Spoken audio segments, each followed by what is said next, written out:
You're tuned in to RX Radio. What's the gnarliest injury you've ever seen? Is seen or had? Both. Guy named Nathan Jones tore his quad so bad squatting 771 that his patella broke in half and floated halfway up his leg. That's pretty gnarly. That was pretty bad. Yeah. I don't know. I haven't seen any like compound fractures. I would imagine those are pretty rough. Yeah. I think Andrew Herbert's, I didn't see it happen, but I saw like the immediate ramifications of Herbie's exploded elbow at the U.S. Open. I was competing that day. Dude, powerlifting injuries are just different. Yeah, because it's peak stimulus, right? A lot of times injuries are summative, and they happen as like a accumulation of fatigue of a lot of different stimulus. Right. Where powerlifting is just it's load concentrated, right? Like, don't get me wrong, speed fucking kills, and hamstrings suck. Achilles are terrible. Like recoverability from those is brutal, but like the initial implications, I would say the compounding effect of the initial and long-term ramifications of powerlifting max load injuries, other than like serious blunt force trauma, are probably some of the worst. I mean, thinking into sports freak shit, like Clint Malarchuk got the Philadelphia Flyers goalie got his throat cut by a skate. Yo. Back in the Dizzy. That was brutal. He had like the AT was on the ice before the ref even blew the whistle. It was a military guy and saved him. So there's video of that. Obviously, like the DeMar Hamlin thing, shit like that is pretty rough. But that's just like you don't know what's going on. It's just a guy drops. Like I would assume that most people probably thought head injury. I don't think most people think a young kid going into cardiac arrest. Yeah. So shit like that is scary. But and then it's like, I mean, I've seen guys get like their heads kicked in and stuff like that. Like still alive, but like pretty tuned up. Broken jaws. Yeah, broken jaws up there. That's pretty. Watching someone get their jaw broke is like, because we know where it should be and it's not there. Yeah. And it's not like a compound fracture, but like when a mouth is hanging in a skull, you're like, It looks bad. It's not a good look. No. I wouldn't recommend. 0 out of 10. Yeah. Yeah, those are probably the gnarliest I've seen. Broken jaw, torn quad, torn tricep whilst lifting. I think that was. Yeah. The loaded barbell makes it that much worse. Oh, because the injuries don't stop. Brandon Lilly. Yeah. LA Fit Expo, January 2000. I want to say 16, maybe 15. He went down like the fucking second tower, man. Because I think he had one injury, and it was like a domino effect. Like the initial injury was probably a torn ACL, but with, I don't know, 750 on his back. His torn ACL on one leg turned into his torn ACL on two legs, which turned into a ruptured quad tendon on both legs, which then turned into a torn medial meniscus on both legs, which then I think turned into a torn PCL on one leg. So it's just like, the pop. It's like you still have the thing. Like deadlifting is not too bad. Oh, out, put it down. Yeah. But like anything where you're starting with an eccentric load first, it's like, yeah, it's only going to get worse. You're the thing that is between that barbell and the floor. Right. Yeah. So those are pretty gnarly. But I'm trying to, I think the pec was the worst. Quad was That was bad. second. Getting hit by a car on my bicycle was like a third. Yeah. That one was nice because you get the adrenaline going. Like getting hit by a car is a little bit more visceral than like a barbell kind of misgrooving. Like, don't get me wrong. I thought I was going to throw up after I tore my pec. I walked around. I went home and I was like, I made a sling out of my bed sheet. Yeah. I was walking around like Julius Caesar for like 24 hours before I'm like, all right, I'm either going to have a toga party or I'm going to go to the hospital. Man. But yeah, those were probably the three worst for me. And then like broken knuckles and shit like that. But I don't even think that comes close. Yeah. Yeah. That's just an What have you seen? inconvenience. Because Ollie's not like, I've seen that's a couple like fall on the back of the head shit. Yeah, those are for the most part harmless. Funny, really. Yeah, exactly. As long as he's alive. Yeah, I've seen a bad one with a girl missed a jerk off of the blocks and held onto the barbell, and her elbow came down on the block. Oh, no. With a bar in her hand, just snapped both. Yeah. Oh, you know what? I've seen a forearm break on a equipped bench before. Yeah. Oh, that's not good. Yeah. Not good at all. That was bad. That one snapped right away. Seen like a dislocated shoulder with someone like missing a snatch behind. Yeah. It's not great, but it doesn't look terrible. Yeah. Like a dislocated shoulder is like, it's not a jaw. We'll say that. It's like, It's this looks definitely not a wrong, jaw. but like something we can fix. Yeah, because the baseline range of motion of a shoulder is so, like, if you've been to Cirque du Soleil, you've kind of seen someone dislocate their shoulder a lot. Right, But, exactly. yeah, seeing the jaw hang is like, I don't know, some James Bond villain shit. Like, you're not ready for that. Yeah, yeah. They're probably the worst ones I've seen in person. I've seen like some pretty gnarly footage of high-level lifters, like spiral fractures in the arms, like missing a snatch back with like 180 kilos on the bar, that sort of thing. Dislocated elbows. That's Those a are- tough one. Yeah, on a That's one you jerk. want to stay low. You want that to be located. Yeah. To be dislocated is not great. for the No, elbow no, joint. no. It's not a good look. Spiral fractures are interesting. Yeah. I've seen spiral fractures on squats more than I've seen it on bench. I can see that. Friend of the show, Emod Nief, OG Australian powerlifting legend, the guy who puts on the Arnold Classic and Pro Raw and all those meets and Big Dogs and all that. He, I think, has done his, I want to say is right, but he's done one arm numerous times on spiral fractures. Numerous squatting, yeah. times. You know what I used to hear spiral fractures come from a lot is arm wrestling. Yeah. There was Yeah, a I've heard dude- that we too. talked to him on a podcast not too long ago, Jordan Tutu. He was like a real tough son of a bitch. And he would go around, and when he was playing in the minor leagues, he was a really good arm wrestler. He's like a native Canadian, like real tough dude. I think he's from like Iqaluit or something like that. And I think he arm wrestled 3 different people at separate times in bars because like he's a bigger guy, and I don't know, guys do that Yeah, kind of shit. just like, because. hey, do you want to arm wrestle? And he's broken 3 people's arms that way. Spiral fracture. That's my biggest fear. Like people in Dubai, it was pretty big. Like Larry Wheels got right into it. People were like Arm wrestling. yeah, with the whole stations and shit, and like the fucking. And I would go in and try, like that Devin Larrick guy was there, like the Canadian dude who's like the best in the world ever. And I would just get into that position and like I'm not trying. No. Like I'll hold for a pitcher or something, but I'm not fucking. I know how these joints work, and that ain't it. Yeah, right? dude. Like, you're just hoping that your structure outstructures someone else's structure. That's literally what it is. Yeah. And then your lats and obliques are stronger, and you have like a bit of technique and some grip strength. That to me is what arm wrestling is, because it's like it's not a matter of if but when. Right. Right. Just like the base level mechanics don't support that level of torsion or torque through a joint, right? That level of shear through a joint that should just be like, loaded in a different plane. So, Right. yeah, I couldn't imagine. Yeah, that's a tough one. That's definitely a tough one. Yeah, I'd avoid that if possible. Yeah, I've been pretty lucky myself though. I haven't had any major injuries. The only real injury I've had that like took some recovery was I broke my ulna wrestling when I was in high school. Oh, And it's fucked, dude. I tried to do an arm throw on someone. I planted on the mat and I didn't have him tight enough under my arm, so he fell right on my arm. cocksucker. Fucking snapped it right in half. Radius didn't break, but my coach at the time was just like, gives a fuck? Yeah. Your ulna's broken. Yeah. Well, I mean, it would have been a worse recovery if they Yeah. had both broken. But my coach was just old as fuck at the time. He's like, oh, you dislocated your elbow. Oh, Let me put it back in. No. He grabs it and fucking yanks it, dude. It felt like someone just stabbed me right through the arm.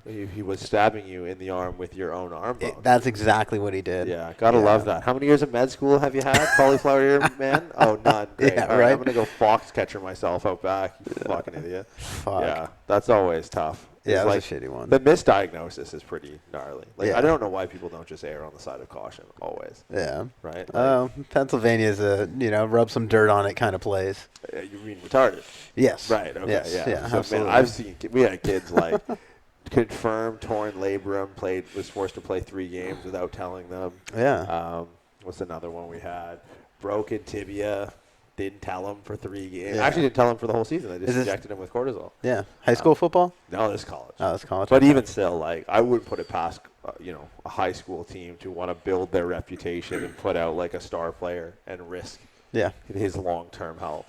Yeah. Because either way, whether you manage it conservatively or whether you manage it, with surgery, long-term implications are oftentimes very similar. Yeah. But I think the number one, I think there's 2 predictive factors One, how quickly you start whatever treatment you decide, and like how close to proximity to the injury, and how quickly you can get back.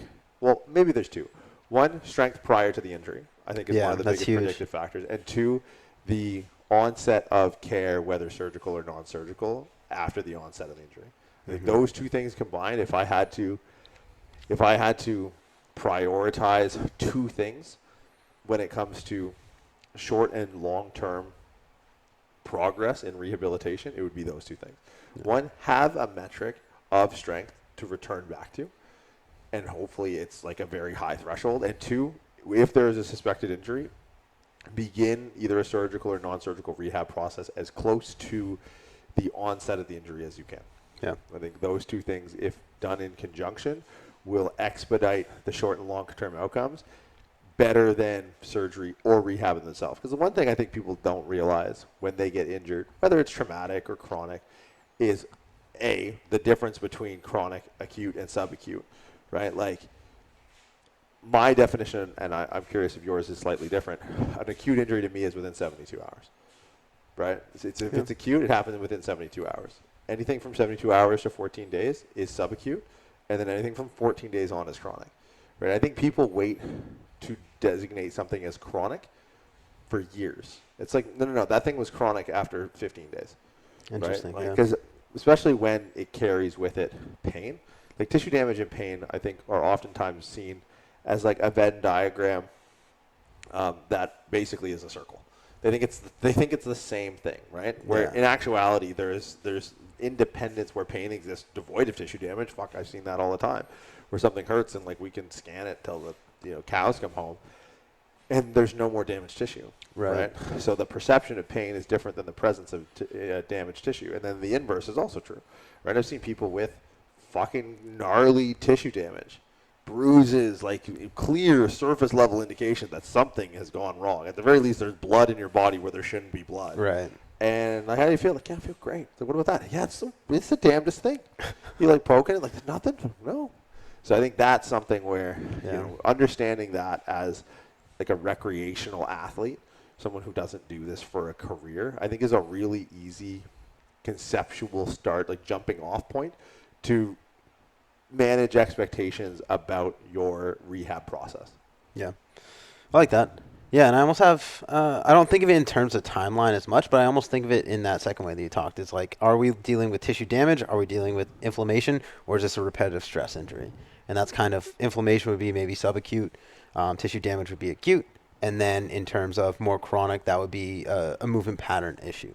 Something that it's repetitive stress, whether it's their movement pattern or their training methodology that's causing that.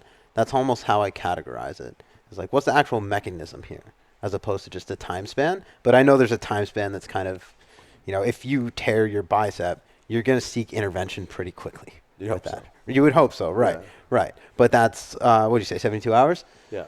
Within 72 hours, that's going to be kind of a pretty crucial time for you to figure out what the fuck is going on. You're going to want that reattached. Yeah.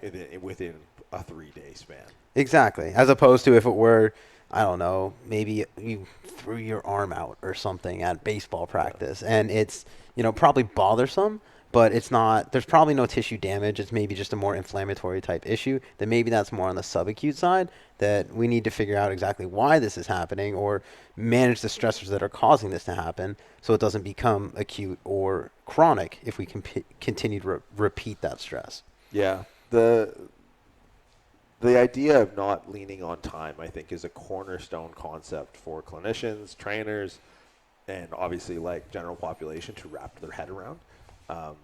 If you take enough drugs, you realize time is an abstract anyways. It probably doesn't exist. But one of the issues that we run into with like return to play protocols is that a lot of times they're time-based. Right. Some fucking surgeon hands me a Xerox piece of paper and goes, I want him doing this from weeks 1 to 4 and this from 4 to 6. And I was like, okay, I'm going to wipe my ass with this. That's what I'm going to do. Because it's like, 1, understanding the baseline strength of the athlete going in, and 2, the proximity to the injury to the intervention. Right? So most of these kids, in a perfect world, I'm not saying the NFL is like the perfect world. It's better than college to a certain degree, but it's like, in a perfect world, those interventions happen quickly, and the baseline strength is measured and monitored and high. So it's like giving me this first 1 to 4 weeks. It's like, no. Let's lose the idea of time. Yeah. Really altogether. But especially in a rehab setting, it's like you want to set up performance landmarks. Yes. Right? Absolutely. I think that's the number one thing. Like, had an agent reach out to me. It would have been like 2.5 weeks, or coming on 3 weeks now. We're training one of his guys for the combine. It's like very highly touted prospect, but has a foot injury.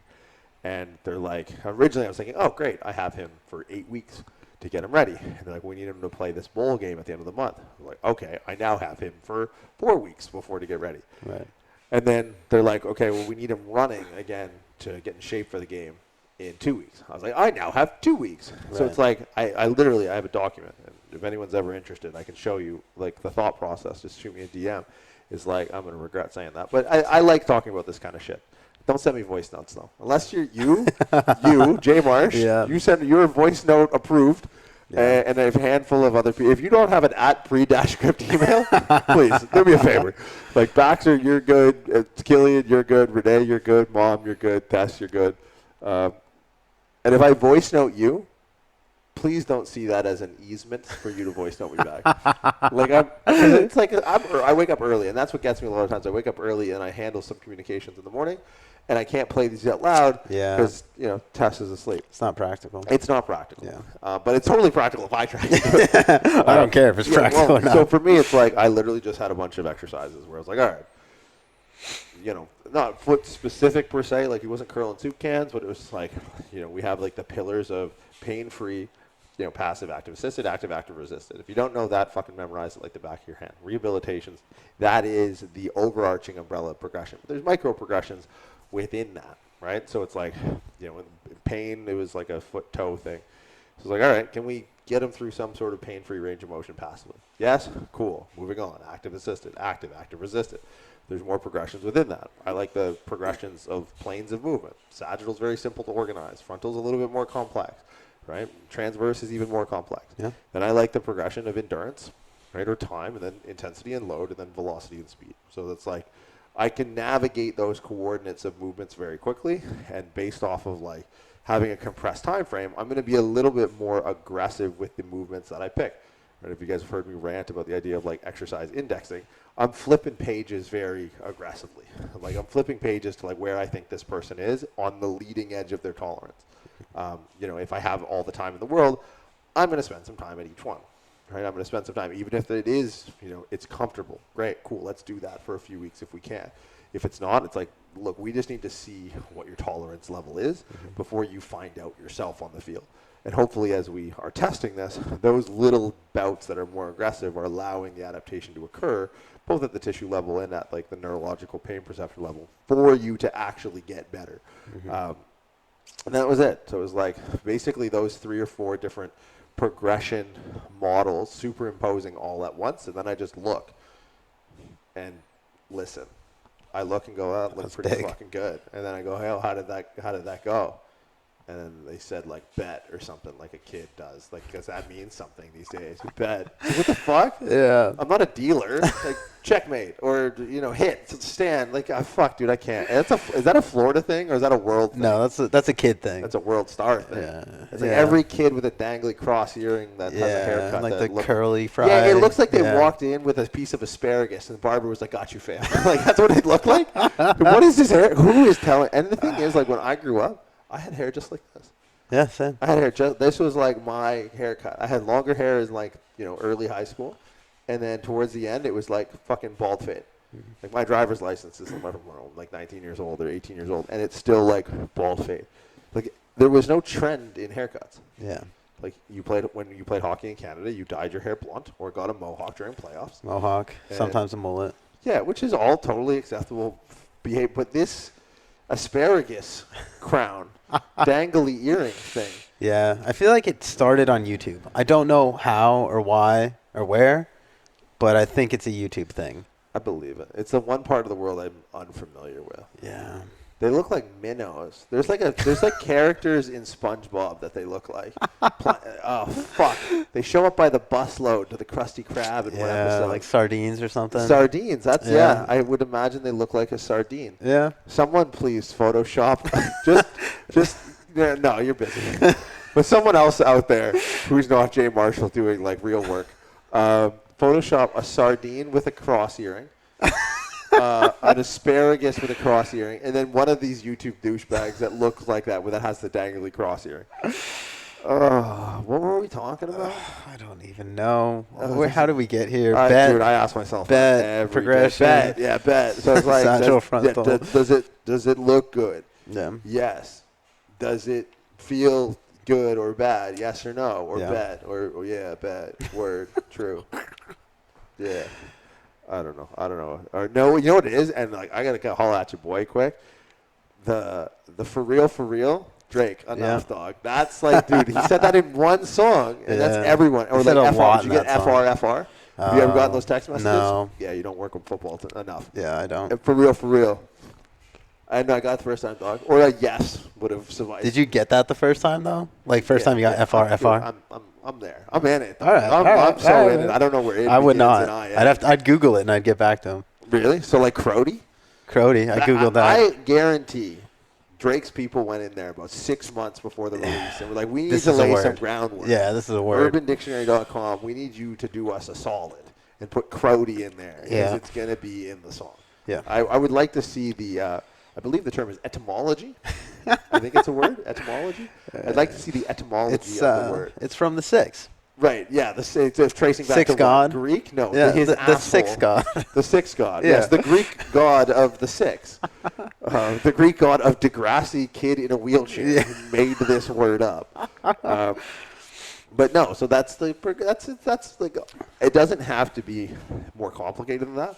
The complexity comes by the speed in which you can move through these 4 dimensions of progression all at once. That's where the trick comes in. That's where it's like, oh shit. And that just comes from doing it for a really long time. But I think having a systems way of thinking about these things, these like axioms or indices of progression, is step number 1. Yeah. Right? Because then it's like, why'd you do that? It's like, well, we did this exercise the other day that was like, lended itself to frontal plane endurance, and then he did good. So now we're going to do some frontal plane stuff that's a little bit heavier. So, like, for example, I might start with, like, a Bulgarian that's, I don't know, like, ipsilaterally loaded, right? A little bit more frontal plane movement, the transverse plane movement. And I might have him sit there and just, like, find whole foot pressure. And if you can't do a Bulgarian, then we do, like, a stationary squat or, like, a front foot elevated. And they're like, hey, how does the foot feel? Good. And then that in itself sets a progression. Hey, it hurts with a rear foot elevated, it hurts with the stationary. It's like, okay, we'll go front foot elevated. Right? Underload that front leg. Or if it's painful on the back on the toe, then you do the opposite. Yeah. And then I just have a progression. I just wait until you can get through that, because that's a good static position where you can maintain a ton of load for time. Right? Like, there are exercises that are better tools at progressing through duration or endurance, and there are exercises that are better tools at progressing through loadability or strength, and there's exercises that are better tools for loading through velocity and speed. Right? Yeah. So like, And I explain this to athletes. I'm like, I need you to know, because it's really simple. Why are we doing this? Because you did the other thing before and you were good at it, and it wasn't painful and it looked good. Now this is a harder version of that, and this is the plane of movement that we're working in, and this is the implement we use. Like, I tell people, like, look, once we start throwing med balls around, you're good to run, right? Transverse plane rotation, high velocity, great. Because what do you think running is? Running is the intersection of the 3 planes of movement moving at high speeds. Right, like, you need to be able to rotate, which is the most complicated plane for your body to organize or adapt or produce and resist force simultaneously. So we just build towards that. And like, he's started making these progressions. Like, look, once you hit this exercise here, this exercise here, this exercise here, I'm going to do wall drills. I'm going to do unloaded marching. I'm going to do band resisted marching, sled drag marching, A skips, and then we're running. 8 days, 10 days, done. Beautiful, easy, and it's not like, again, the sophistication comes at the speed in which you can do it. But the model itself is not difficult, right? But it's like being able to work through different layers of progression simultaneously is your number one asset in beating natural history. Because I could have left a kid for 8 weeks and probably would have ran well. Mm-hmm. But it's like, okay, we need to fucking start moving some wires around here, right? So that was really it. And I think, again, the complexity, or the complexity is born out of the speed of the progressions. But that's just born out of experience, but the framework is sitting there for anyone to follow. Right. And you can play it back and listen and write it down, all the things that we said, and then make exercises that fit each one of those things. And then you just create. I make up exercises all the time. And I'm sure people have done them before. But for me, it's like, I got a guy right now that's working with like an oblique sprain. Thought it was a fractured rib. Doesn't really matter. It doesn't matter. It doesn't matter because it doesn't matter about time. I don't care about time. They're like, oh, it's 4 weeks fractured rib. I'm like, okay. Hey, how's this feel? Good. Look pretty good. All right. It's a rib. Gives a fuck. Right? Like, don't sneeze. That's my best advice to him. Don't sneeze and you'll be okay. Yeah. And, look good. Okay, we'll just go to the next thing. He's like, why'd you do that? It's like, because you did the other thing. Right? I think exercise progression is the number one misunderstood tool of applied biomechanics. Yeah. It's if you understand progressive overstimulus as a concept, which, like, I don't name things after myself, but I gotta say, I see that one a lot, and I'm low-key made that up. I don't need credit, but, like, I know when I see it where y'all got that from. I see it. I see you, camera one. He does need credit, is what I'm saying. No, just don't credit it as your own. Right? Like, people pass it off. Like, we went off on a podcast a few weeks ago about the idea of original thought. Yeah. And, like, hitting the water table of original thought after digging deep into the stuff enough. You didn't do what it takes to get to the level where you're sitting on, the toilet at 3 a.m. going, I think that's a better way to word it.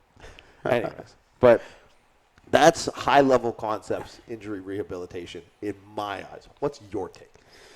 Yeah. I think a big part of what I think about is that, again, kind of removing the timeline for it. Is like, what can we actually get this person to do that's productive in this state? Like, understanding the end goal. Like, you had a very clear end goal there. Is we have a deadline, and we need to get this person to run by that time. So that makes it pretty easy to work backwards from those goals and see where they're at, meet them where they're at, and then adjust towards that. But the big thing that I look at is, okay, what is the most productive thing that we can do right now? Whether that's eliciting pain or discomfort, and being able to differentiate the two is that a lot of things after injury are going to be uncomfortable. Training is uncomfortable in general, but we have to be able to differentiate that from any sort of pain that comes from tissue damage or whatever the origin of the injury is. So being able to distinguish those two things and load in a way where we're not going to create any more damage than what's already occurred, or at least if we're aware of the damage, we can load in a way that's going to create either a stabilization of that area or maybe an analgesic effect in that area, that we're not actually overloading damaged tissue. So I think that's one of the things that I start to build on. And then from there, I start to look into, all right, what is the direction that we can go, or where can we be productive in other areas? If it's, you had a very specific scenario, but say we're working with someone with a more chronic injury, a movement pattern based injury. I'm sure there's a lot of that in what you see with the football players is, a lot of running, jumping, cutting, whatever that might be, wear and tear type stuff, knees, shoulders. I see a lot of that with weightlifters is that, when we try to rotate through a joint that doesn't rotate, it can cause inflammation. It can cause tissue damage over time. It can cause degeneration. So what is actually going on that's causing us to put these undue forces on this knee that doesn't want to rotate? It's probably something at the hip. If it's something at the hip, probably has something to do with pelvic position or core position or understanding around core positioning. So I try to work backwards from that and see, okay, we have this issue that's going on. What are the contributing factors? What are the pieces that make up proper knee flexion? If we need a knee to flex, then we need a foot that can maintain, full foot pressure on the ground. We need a hip that can rotate and flex and adduct and abduct. We need a pelvis that's stable. We need a core. We need to understand how to use our core to create pelvic stability. So these are all components that we can start to rank in order of how well does this person do X, Y, Z. And if we can observe and see how well they're doing each of these things, then we could find where the deficit is that led to maybe that overstressing of a joint that is working in a way that maybe it shouldn't be working, or it's being loaded in a way that's putting stress on it that it's not very, very well equipped to handle. So being able to look at it and assess and understand not only what's going on at the point of injury, but what are the things that are going to contribute to that. upstream, downstream, and being able to assess and then meet them where they're at in terms of progression for each of those things. I think you said two things that are really interesting out of the gate, because I think, and I'm no different than like most kids that come out of like PT school or chiro school. When you first come across these protocols for like rehab and stuff, you can get frustrated, and it's like, well, it's just so dumb. But it's like you don't even have a voice yet. Like you don't even have like a clinical, critical mind. So you're just angsty, right? You're like a teenager listening to AFI or something, which like shout out AFI, like Fire Inside was one of the best emo bands of all time. But it's like you're just angsty, but for no reason. Mm-hmm. But you got to realize, like, look, these models are. So you said two words that I wanted to kind of dive in on. You talked about the analgesic effect of exercise, and you talked about differentiating pain and discomfort. Yes. Both of those things are very hard to differentiate with populations that haven't had exposures to resistance training. Yeah. Right? So this is the crazy part. And this is where you're almost like, you defer to some of the, and I've softened my viewpoint as I've been able to pay my bills with increasingly more ease over the last 10 years. We're not there yet, but we're getting there. I've eased my viewpoints on these more standardized approach, because you realize like the level of noise that most clinicians are trying to sift through, and I don't think they realize it, that the positive affirmations that they get are not based on the decisions that they make. And that's really tough, because they're not actually learning if that's the case, right? So what I mean by that is clinicians have these protocols that they use for general population clients who don't have a meaningful exposure to exercise prior to an injury, and all of a sudden they're getting these positive results. It's like, well, that person doesn't exist as a clone of themselves elsewhere that we can use as a control. So what you could be doing is just taking their money as time does what time does in cases where it exists. Right. Or what you could be doing is just complete and utter novelty, right? Like you could do 10 different things and get one result if the previous intervention was nothing, right? So like understanding and respecting the analgesic effect of pain. And I think that's something that comes with time, where after a therapy session they can feel better. But if you don't tie it to a performance metric, and it can be difficult if someone doesn't have a performance baseline. I've seen people who treat general population people, mongoloids, I believe is the technical, no, I'm just kidding. But like people who treat people who don't train have a like obnoxiously high rate of re-injury. Because how do you feel? Great. It's like, yeah, because you never exercised before. Now you're doing a very, very, very low-grade exercise that makes you feel better. But we're not addressing any of the things that you talked about, local to global or global to local. And you send them back out there without changing any motor patterns, without training any loading parameters, without changing any perception or proprioception or anything. And then so it's like, look, rate of re-injury when you're dealing with Olympic-level weightlifters or world record powerlifters or bodybuilders or football players, it's like, look, these guys are going to fly close to the sun. Why? Because they're getting paid a lot of money, right? But, if you're dealing with general population, your rate of re-injury should, in my opinion, should be so unbelievably low, because you need to have the hubris and the humility to be like, I don't know, right? Because you're in the dark completely, right? Like, that's one of the reasons we do, people ask us, and I wasn't a big fan of it. I'm not a huge fan of it for Combine per se, but we do it, and I understand the value in it, is like doing testing.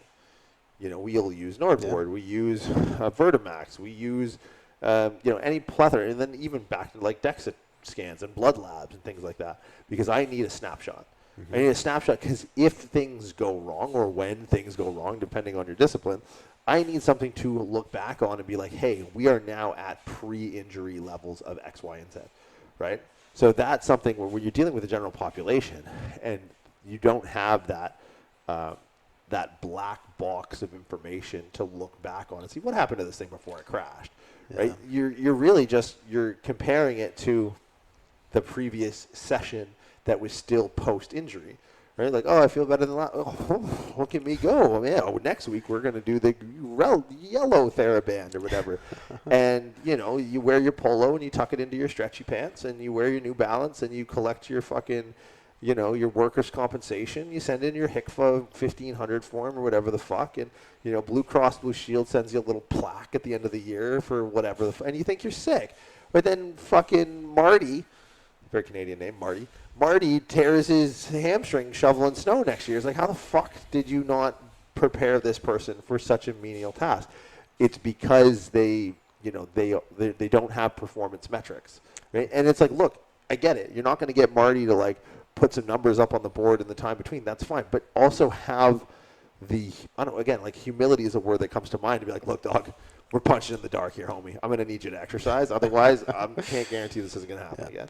Right? And I think it's conversations that clinicians who deal with general population aren't willing to have because the success rate of any intervention when prior to that there was none. Right.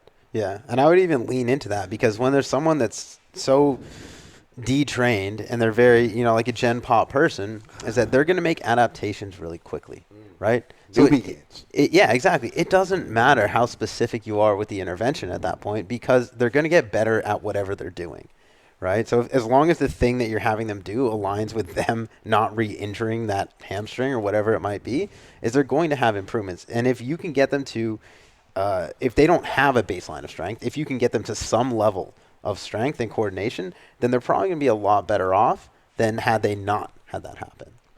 Yeah, I think instilling habits is probably one of the things that clinicians don't pay attention to because, it's not within their best interest to do it, right? They want them to come in, which is, again, it's a bit of a backwards model, but yeah, definitely. I think, I'm seeing clinicians be very successful with opening their own gyms. Because the habit, there's two guys or a couple in Burlington. If you guys are in Canada, these guys are great.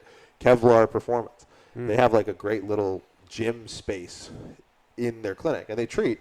But then it's like, look, we're not going to live in a world unless you pull some concierge shit, which takes time. Trust me, I know. But I know guys that are fucking crushing it in concierge. Brad Watson, we were just with yesterday.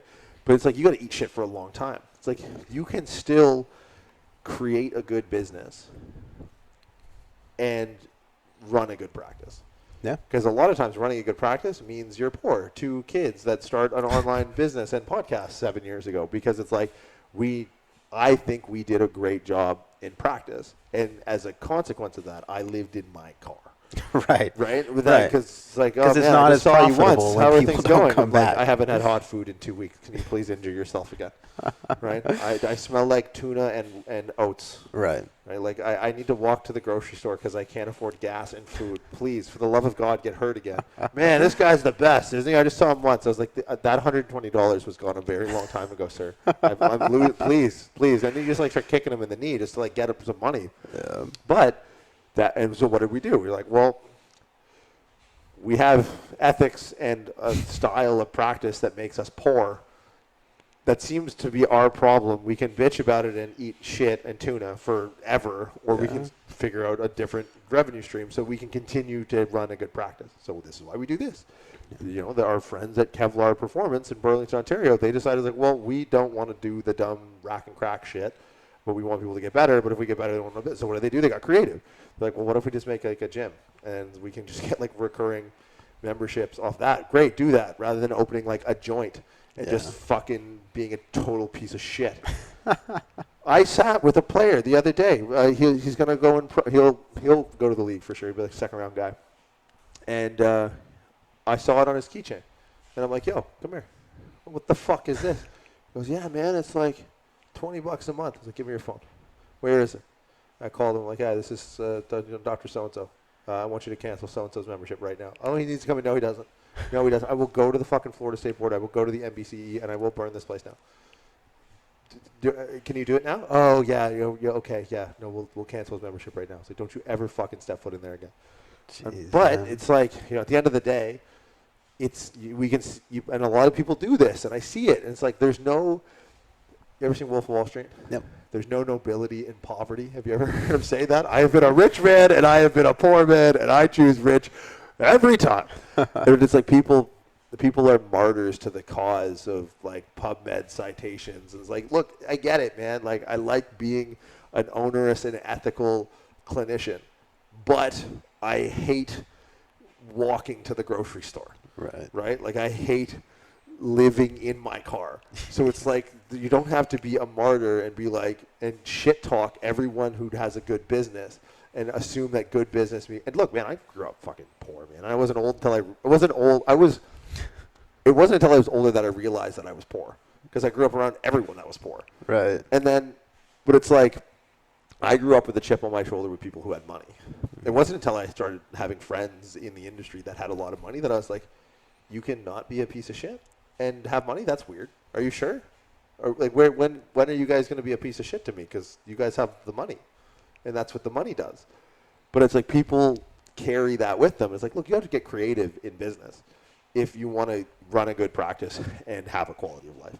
Yeah. Because like, you know, people aren't going to come, and then it's detrimental because if you're that negative person that's like everyone else is an idiot, and blah blah blah. It's like, okay, dude, if everything works, fucking break off your little piece of the market that works and just do that. Because I mean, a lot of what we do is even like the term prehab and injury prevention to me is still rehab. Like, you call it whatever, it's still playing with the scales of tissue tolerance and applied force. Right? We're building tissue tolerance. We're changing movement patterns to decrease or augment or offset applied forces. Like, strength training is as much as injury prevention as we can do if we're factoring in those two components. So it's, Yeah. and I don't know who this was for, and maybe this was just from us, but I think there's some tangible takeaways from a progression standpoint of like, hey, what do you do when you get injured? It's like, all right, probably go get it assessed or assess yourself. Yeah. Assess across those indices of like passive range of motion, active assisted, active resisted. Differentiate yourself. Like, is this discomfort or is this pain, right? And as you work through, you know, endurance in positions, whether it be sagittal, frontal, or transverse, whether it's, you know, intensity or load or strength in those positions or ultimately velocity in those positions, just assess, like, is this just general discomfort or is this a manifestation of something, you know, more insidious? And then don't be afraid to like lean in for like advanced imaging. You know, you push for X-rays and MRIs if you so choose, but understand how those fit into the corpus of the story. Yeah. It's not hard. You know why I know? Because I do it. If it was hard, Same. I wouldn't be able to do it. And then it's like also like we talked about this the other day, but I think it's worth reiterating. Like, have conviction Yeah. in the decisions you make, right? Like, sometimes, like oftentimes, especially with pain being so complicated, there's the coexistence of multiple things at once where something new might come to your attention, but it doesn't negate the thing that you were doing to begin with. Like, oh, I got an X-ray in this. It's like, I don't give a fuck. Yeah. You still can't do this other thing that's really basic. That's so I went ahead and got an X-ray anyway. It's like, all right, I'm just going to hold on. Let me just go change my fucking diploma to your name, you douchebag. And then it's like, I have degenerative disc disease. Oh, cool. Okay. Yeah. Oh, sorry. Do you think that's going to change what we're doing?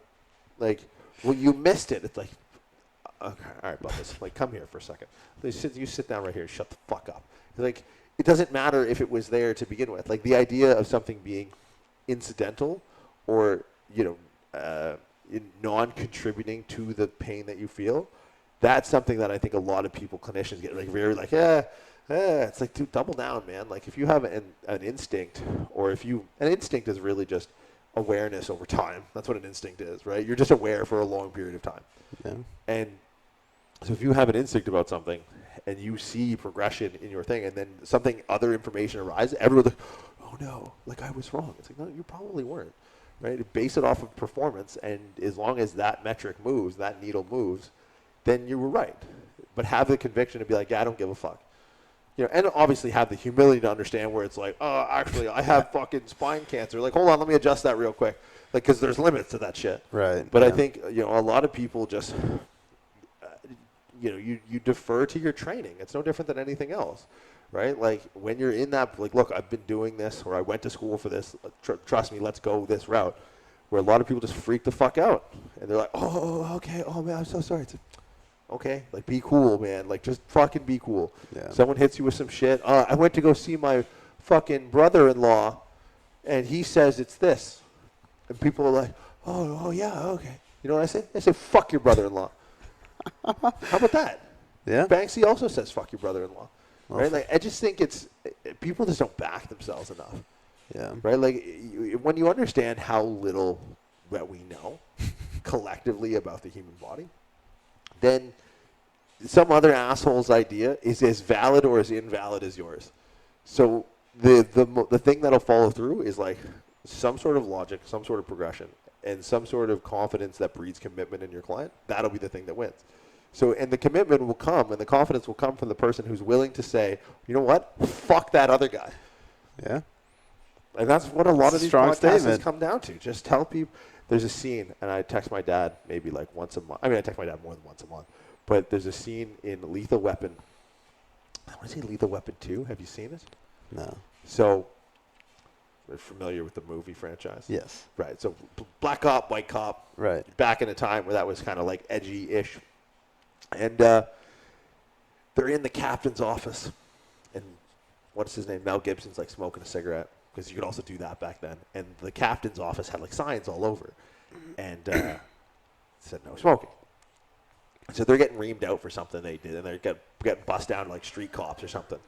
And he's like, you're off the case. You're going down to do a patrol. He's like, that's bullshit, blah, blah, blah, blah, blah. And the captain looks at him and says, you know why I haven't had an aneurysm yet? Because I know when to say I don't give a fuck. And then he like throws his plastic on. And I was like, stop fucking smoking in here. And he's like, do you know what that says? He's holding this little plastic no smoking sign. And he looks at it and he goes, yeah, same as that. Points to another and goes, guess what? I don't give a fuck. I'm like, that right there, amazing. That taught me so much about life. That single scene was just like that. Like, I think consequences, I mean, obviously like negligence, no means no. Don't ever let a client close the door in your office. Like, don't do insurance fraud. Don't fuck kids. Like that shit, like real high level shit. But other than that, The highest level. right? Like, have the confidence to be like, you know what, sir, ma'am, go fuck yourself. You heard it here first. I'm just like, and if you don't have the conviction in what you're doing, then take a look in the mirror. And I think that's the tough part. Because a lot of times, That's a good point. you'll find out real quick. Because if you go, actually, you know what, I think it's this, blah, blah, blah. And then if you get pimp slapped by reason by someone else, then they take you to the mat. It's like, you're going to think twice about saying that next time. Yeah. But when you get a couple dubs under the belt and you start getting some experience and you have that instinct, which is awareness over time, and then you're formidable, and then it builds confidence, and then that creates buy-in, and that's the ultimate scientific approach. We should change the tagline of the podcast. RX Radio. Go fuck yourself, everybody. That might catch on. It's like it's like the end of Anchorman where they change the thing. It's like, go fuck yourself, San Diego. Basically, this is it. I'm the Brick Tamblin of fucking fitness podcasting. Nice. Running around with a grenade. I tell you what, they fucking protested with the foie gras downstairs one more time. Oh, man. That'll be a real grenade that goes out the window. These goddamn PETA assholes. Anyway, all right, that's a wrap, I think. We good? We do it? That's it. I think we did. All right, get your pet spayed, neutered, all that stuff. Call your mother. All See you right. next time.